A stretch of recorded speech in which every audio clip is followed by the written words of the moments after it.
हरे कृष्णा। जय श्री हरि। ओम नमः शिवाय। प्रिय भक्तजनों, आज बृहस्पतिवार के दिन आप बृहस्पति देव की बड़ी ही दुर्लभ कथा सुनेंगे। इस कथा को सुनने से भक्तों की सभी मनोकामनाएं भगवान बृहस्पति देव की कृपा से पूर्ण हो जाती हैं। तो आइए बड़ी ही श्रद्धा और प्रसन्न चित्त मन से इस कथा को सुनते हैं। भारतवर्ष में एक प्रतापी और दानी राजा राज्य करता था। वह नित्य गरीबों और ब्राह्मणों की सहायता करता था। यह बात उसकी रानी को अच्छी नहीं लगती थी। वह न ही गरीबों को दान देती, न ही भगवान का पूजन करती थी और राजा को भी दान देने से मना किया करती थी। एक दिन राजा शिकार खेलने वन को गए हुए थे, तो रानी महल में अकेली थी। उसी समय बृहस्पति देव साधु वेश में राजा के महल में भिक्षा लेने के लिए गए और भिक्षा मांगी, तो रानी ने भिक्षा देने से इनकार कर दिया और कहा, हे साधु महाराज, मैं तो दान पुण्य से तंग आ गई हूँ। मेरा पति सारा धन लुटाते रहते हैं। मेरी इच्छा है कि हमारा धन नष्ट हो जाए, फिर न रहेगा बांस, न बजेगी बांसुरी। साधु ने कहा, देवी तुम तो बड़ी विचित्र हो। धन संतान तो सभी चाहते हैं, पुत्र और लक्ष्मी तो पापी के घर भी होने चाहिए। यदि तुम्हारे पास अधिक धन है तो भूखों को भोजन दो, प्यासों के लिए प्याऊ बनवाओ, मुसाफिरों के लिए धर्मशालाएं खुलवाओ। जो निर्धन अपनी कुंवारी कन्याओं का विवाह नहीं कर सकते, उनका विवाह करा दो। ऐसे और कई काम हैं जिनके करने से तुम्हारा यश लोक और परलोक में फैलेगा। परंतु रानी पर उपदेश का कोई प्रभाव नहीं पड़ा। वह बोली, महाराज आप मुझे कुछ न समझाएं। मैं ऐसा धन नहीं चाहती जो हर जगह बांटती फिरूं। साधु ने उत्तर दिया, यदि तुम्हारी ऐसी इच्छा है तो तथास्तु। तुम ऐसा करना कि बृहस्पतिवार को घर लीपकर पीली मिट्टी से अपना सिर धोकर स्नान करना, भट्टी चढ़ाकर कपड़े धोना। ऐसा करने से आपका सारा धन नष्ट हो जाएगा। इतना कहकर वह साधु महाराज वहाँ से आलोक हो गए और साधु के अनुसार कई बातों को पूरा करते हुए रानी को केवल 3 बृहस्पतिवार ही बीते थे कि उसकी समस्त धन संपत्ति नष्ट हो गई। भोजन के लिए राजा का परिवार तरसने लगा। तब एक दिन राजा ने रानी से बोला कि हे रानी, तुम यहीं रहो, मैं दूसरे देश को जाता हूँ, क्योंकि यहाँ पर सभी लोग मुझे जानते हैं, इसलिए मैं कोई छोटा कार्य नहीं कर सकता। ऐसा कहकर राजा परदेश चला गया। वहाँ वह जंगल से लकड़ी काट कर लाता और शहर में बेचता था। इस तरह वह अपना जीवन व्यतीत करने लगा। इधर राजा के परदेश जाते ही रानी और दासी दुखी रहने लगी। एक बार जब रानी और दासी को 7 दिन तक बिना भोजन के रहना पड़ा, तो रानी ने अपनी दासी से कहा, हे दासी, पास ही के नगर में मेरी बहन रहती है, वह बड़ी धनवान है।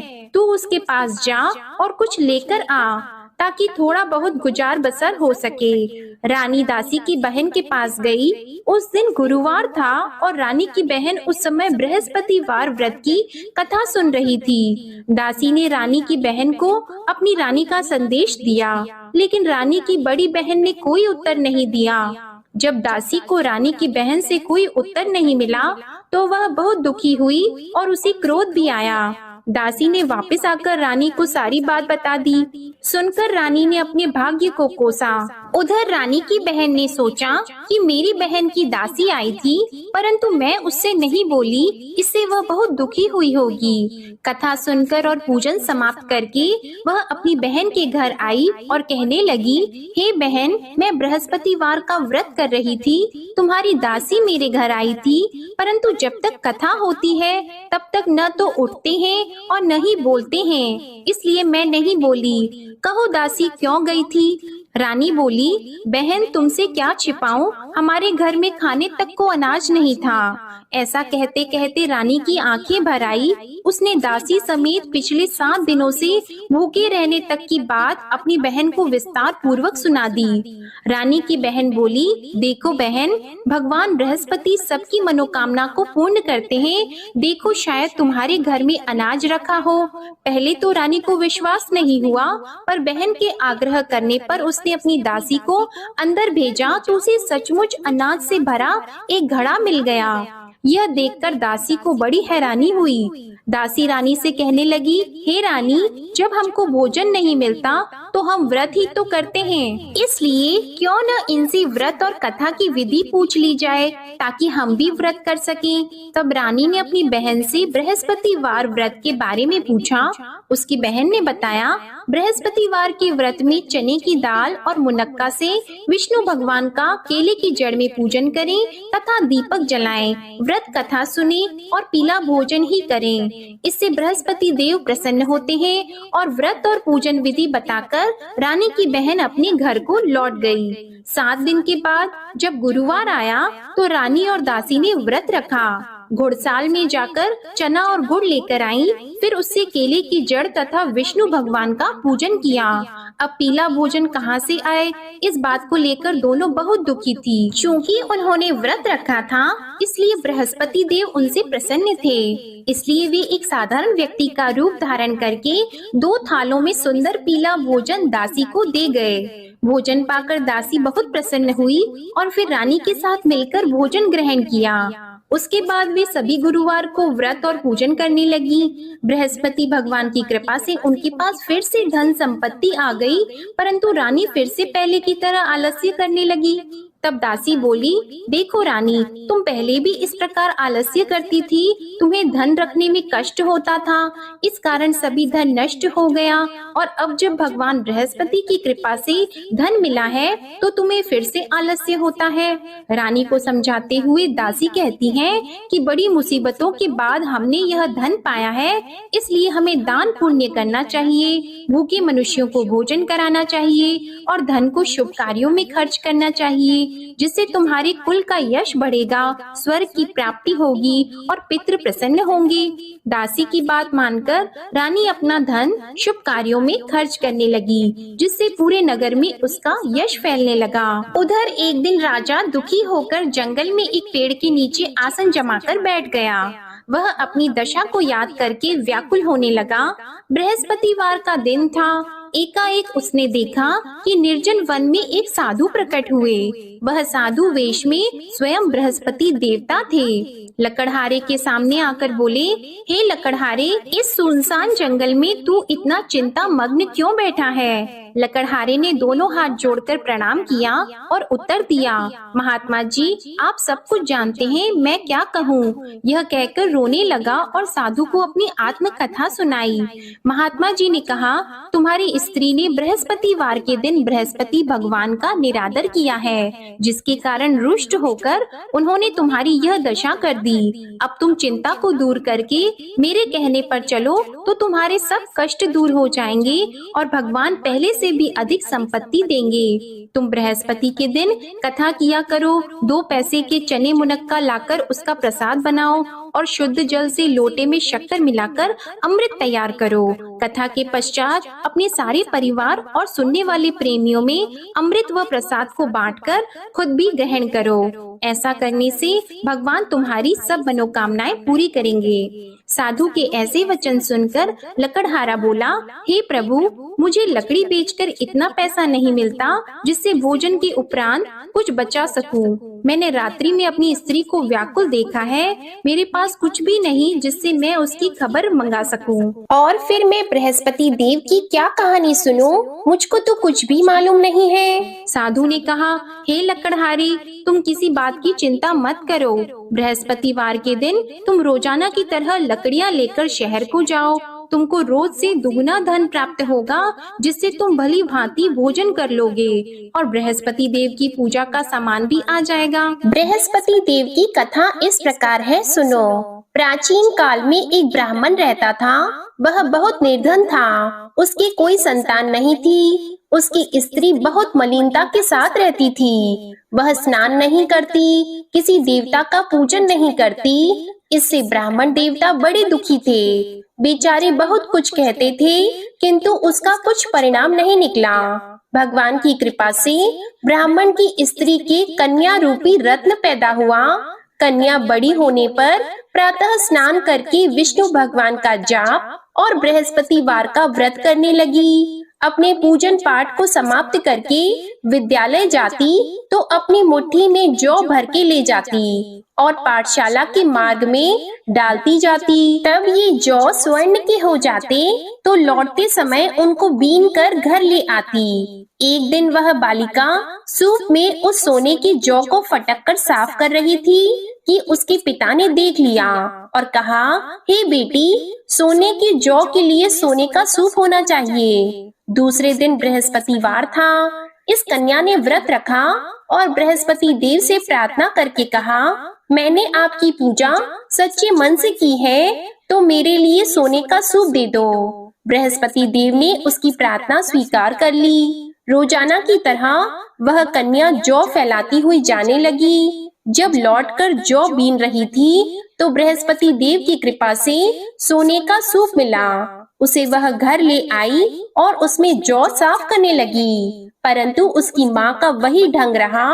एक दिन की बात है कि वह कन्या सोने के सूप में जौ साफ कर रही थी। उस समय उस शहर का राजपुत्र वहां से होकर निकला। इस कन्या के रूप और कार्य को देखकर मोहित हो गया और अपने घर आकर भोजन और जल त्याग कर उदास होकर लेट गया। राजा को इस बात का पता लगा तो अपने प्रधानमंत्री के साथ उसके पास गए और बोले, हे बेटा, तुम्हें किस बात का कष्ट है? किसी ने तुम्हारा अपमान किया है अथवा और कोई कारण हो सो कहो, मैं वही कार्य करूँगा जिससे तुम्हें प्रसन्नता हो। अपने पिता की राजकुमार ने बातें सुनी तो वह बोला, मुझे आपकी कृपा से किसी बात का दुख नहीं है। किसी ने मेरा अपमान नहीं किया है, परंतु मैं उस लड़की से विवाह करना चाहता हूँ जो सोने के सूप में जौ साफ कर रही थी। यह सुनकर राजा आश्चर्य में पड़ गया और बोला, हे बेटा, इस तरह की कन्या का पता तुम ही लगाओ, मैं उसके साथ तेरा विवाह अवश्य ही करवा दूंगा। राजकुमार ने उस लड़की के घर का पता बताया। तब मंत्री उस लड़की के घर गए और ब्राह्मण देवता को सभी हाल बताया।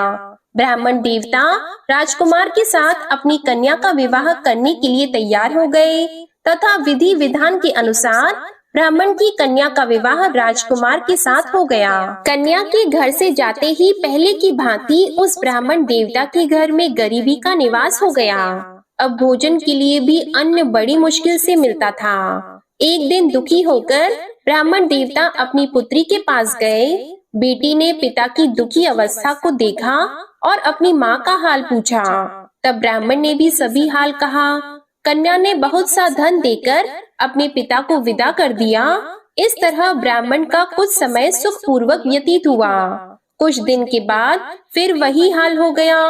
ब्राह्मण फिर अपनी कन्या के यहाँ गया और सारा हाल कहा तो लड़की बोली, हे पिताजी, आप माताजी को यहाँ ले आओ, मैं उन्हें विधि बता दूंगी जिससे उनकी गरीबी दूर हो जाए। वह ब्राह्मण देवता अपनी स्त्री को साथ लेकर पहुँचे तो अपनी माँ को समझाने लगी कि हे माँ, तुम प्रातः काल प्रथम स्नान आदि करके विष्णु भगवान का पूजन करो तो सब दरिद्रता दूर हो जाएगी। परंतु उसकी माँ ने एक भी बात नहीं मानी और प्रातः काल उठकर अपनी पुत्री के बच्चों की जूठन को खा लिया।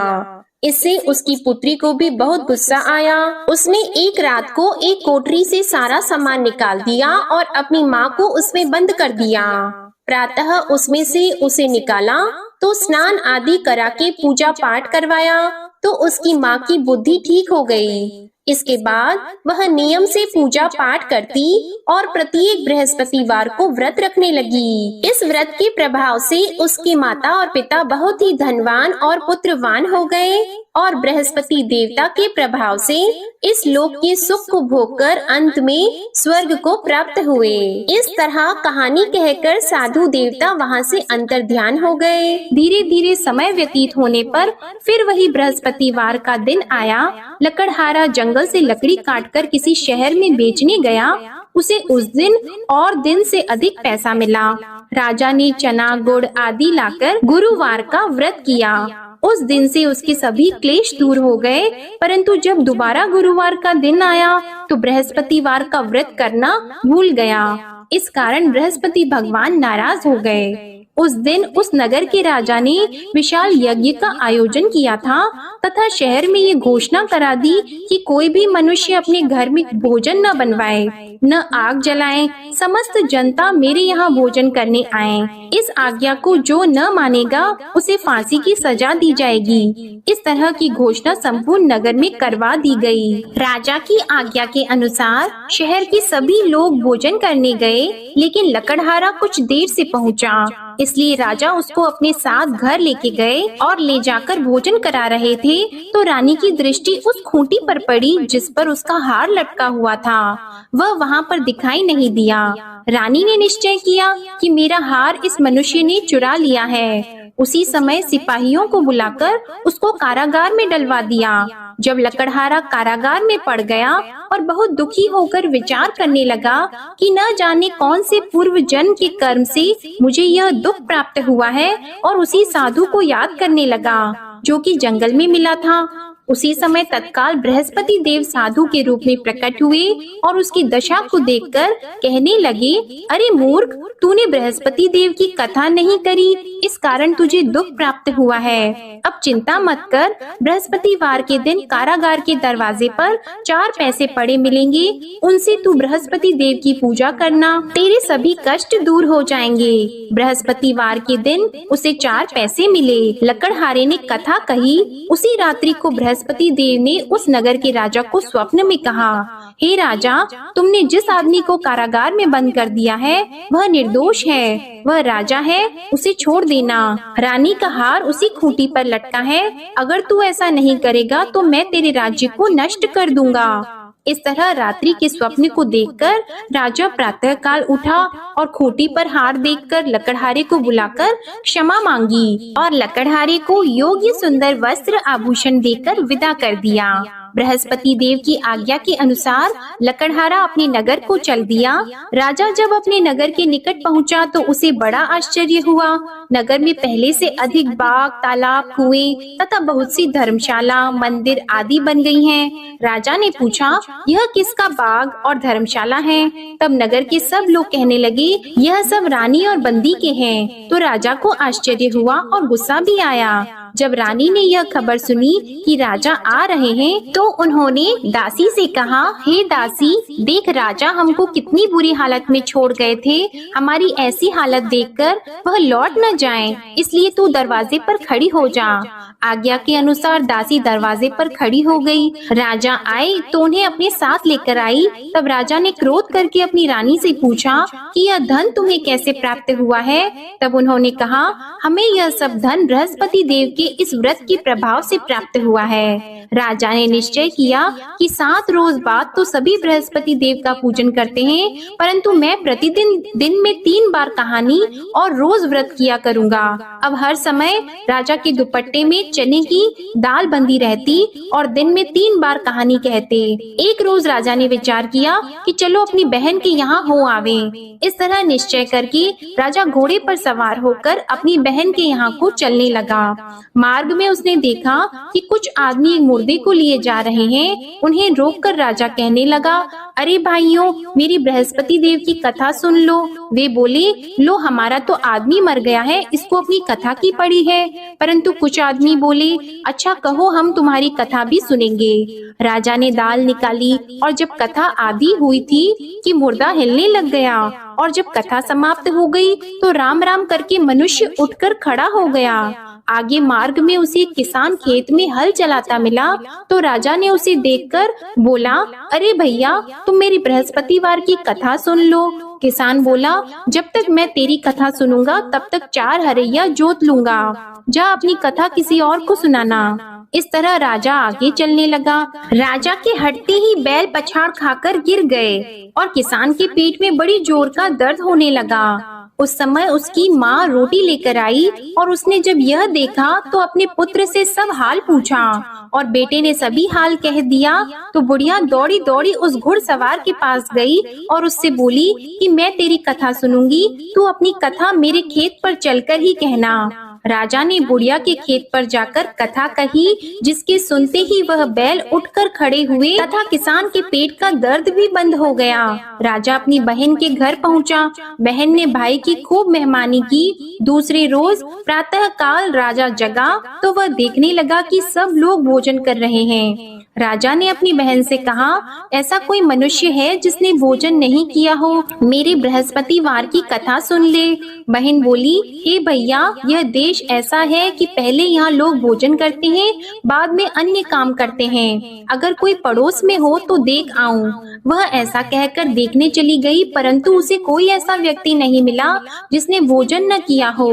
अतः वह एक कुम्हार के घर गई, जिसका लड़का बीमार था। उसे मालूम हुआ कि उनके यहाँ 3 रोज से किसी ने भोजन नहीं किया है।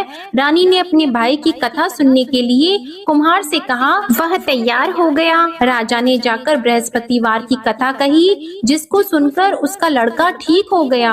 अब तो राजा की प्रशंसा होने लगी। एक रोज राजा ने अपनी बहन से कहा कि हे बहन, हम अपने घर को जाएंगे, तुम भी तैयार हो जाओ। राजा की बहन ने अपनी सास से कहा, तो सास ने कहा, हाँ चली जा, परंतु अपने लड़कों को मत ले जाना, क्योंकि तेरे भाई की कोई औलाद नहीं है। बहन ने अपने भैया से कहा, हे भैया, मैं तो चलूंगी पर कोई बालक नहीं चलेगा। तो राजा बोला, जब कोई बालक नहीं चलेगा तब तुम ही क्या करोगी? बड़े दुखी मन से राजा अपने नगर को लौट आया। राजा ने अपनी रानी से कहा, हम निर्वंशी हैं, हमारा मुंह देखने का धर्म नहीं है और कुछ भोजन आदि नहीं किया है। रानी बोली, हे प्रभु, बृहस्पति देव ने हमें सब कुछ दिया है, वह हमें औलाद अवश्य देंगे। उसी रात को बृहस्पति देव ने राजा से स्वप्न में कहा, हे राजा उठो, सभी सोच त्याग दो, तेरी रानी गर्भ से है। राजा को यह बात सुनकर बड़ी खुशी हुई। 9वें महीने में उसके गर्भ से एक सुंदर पुत्र पैदा हुआ। तब राजा बोला, हे रानी, स्त्री बिना भोजन के रह सकती है, पर बिना कहे नहीं रह सकती। जब मेरी बहन आएगी तुम उससे कुछ मत कहना। रानी ने सुनकर हाँ कर दिया। जब राजा की बहन ने यह शुभ समाचार सुना तो वह बहुत खुश हुई और बधाई लेकर अपने भाई के यहाँ आई। तभी रानी ने कहा, घोड़ा चढ़कर तो नहीं आई है, गधा चढ़कर आई है। राजा की बहन बोली, भाभी, मैं इस प्रकार न कहती तो तुम्हें औलाद कैसे मिलती? बृहस्पति देव ऐसे ही हैं, जैसी जिसके मन में कामनाएं हैं सभी को पूर्ण करते हैं। जो सद्भावना पूर्वक बृहस्पतिवार का व्रत करता है एवं कथा पढ़ता है अथवा सुनता है, दूसरों को सुनाता है, बृहस्पति देव उनकी सभी मनोकामनाएं पूर्ण करते हैं। बृहस्पति देव उनकी सदैव रक्षा करते हैं। जो संसार में सद्भावना और सच्चे हृदय से बृहस्पति देव का पूजन करते हैं, उनकी सभी मनोकामनाएं उसी प्रकार पूर्ण होती हैं जैसे राजा और रानी ने बृहस्पति देव की कथा का गुणगान किया। उनकी सभी इच्छाएं बृहस्पति देव ने पूर्ण की। मनुष्य को हृदय से उनका मनन करते हुए जयकारा करना चाहिए। तो प्रेम से बोलिए, बृहस्पति देव की जय, विष्णु भगवान की जय, समस्त देवी देवताओं की जय। अब आप भगवान बृहस्पति देव की आरती श्रवण कीजिए। ओम जय बृहस्पति देवा, ओम जय बृहस्पति देवा, छिन्न छिन्न भोग लगाओ, कदली फल मेवा। ओम जय बृहस्पति देवा, तुम पूर्ण परमात्मा, तुम अंतर्यामी, जगत पिता जगदीश्वर, तुम सबके स्वामी। ओम जय बृहस्पति देवा, चरणामृत निज निर्मल, सब पातक हरता, सकल मनोरथ दायक, कृपा करो भरता। ओम जय बृहस्पति देवा, तन मन धन अर्पण कर, जो जन शरण पड़े, प्रभु प्रकट तब होकर, आकर द्वार खड़े। ओम जय बृहस्पति देवा, दीन दयाल दयानिधि, भक्तन हितकारी, पाप दोष सब हरता, भव बंधन हारी। ओम जय बृहस्पति देवा, सकल मनोरथ दायक सब संशय तारो, विषय विकार मिटाओ संतन सुखकारी। ओम जय बृहस्पति देवा, जो कोई आरती तेरी प्रेम सहित गावे, ज्येष्ठानंद बंद सो निश्चय ही पावे। ओम जय बृहस्पति देवा, ओम जय बृहस्पति देवा।